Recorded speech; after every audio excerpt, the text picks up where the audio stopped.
প্রিয় দর্শক, ক্রিকেটের ভিডিও দেখতে আমাদের খেলাবিপি চ্যানেলটিকে সাবস্ক্রাইব করে রাখবেন।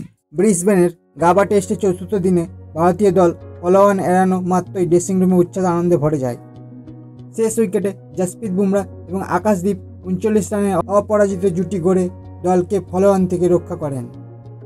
বিশেষ করে প্যাট কামিন্সের বলে আকাশদীপের একটি বাউন্ডারি ফলোঅন এড়াতে গুরুত্বপূর্ণ ভূমিকা রাখেন। এই সাফল্যে ড্রেসিং রুমে উপস্থিত কোচ গৌতম গম্ভীর, বিরাট কোহলি এবং অধিনায়ক রোহিত শর্মা উচ্ছ্বাস প্রকাশ করেন। গম্ভীর নিজের চেয়ার থেকে লাফিয়ে ওঠেন এবং কোহলির সঙ্গে হাই ফাইভ করেন। রোহিতকেও হাততালি দিতে দেখা যায়। তবে এই উদযাপন নিয়ে সামাজিক মাধ্যমে মিশ্র প্রতিক্রিয়া দেখা যায়। ভারত ফলোঅন এড়ানোর পর ড্রেসিং রুমের উদযাপনের ভিডিও সোশ্যাল মিডিয়ায় ছড়িয়ে পড়তেই মিশ্র প্রতিক্রিয়ার সঙ্গে কিছু মজাদার মন্তব্যও এসেছে সামনে। বিশেষত বিরাট কোহলি এবং গৌতম গম্ভীরের উদযাপন ঘিরে নেটিজেনদের হাস্যরস জমে ওঠে।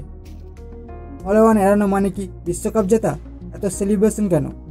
এক নেটিজেন তো মন্তব্য করলেন, আরেকজন বললেন, আমার মনে হচ্ছে ওরা ফলোঅন না খেয়ে যেন লর্ডসে চা খাওয়ার আমন্ত্রণ পেয়েছে। কেউ কেউ মজা করে বলছেন, গম্ভীরের মুখে হাসি দেখা গেল, এমন দৃশ্য শেষ কবে দেখেছি মনে নেই। আবার বিরাট কোহলির উত্তেজনা চেহারা দেখে কেউ মন্তব্য করেন, ভাই বিরাট কোহলি মনে হয় এবার IPL জিতে গেছে। তবে কিছু সমর্থকও মজার ছলে বলেছেন, টেস্ট ক্রিকেটের মজা এটাই, এখানে ফলোঅন এড়ালেও যেন ট্রফি জিতেছি মনে হয়।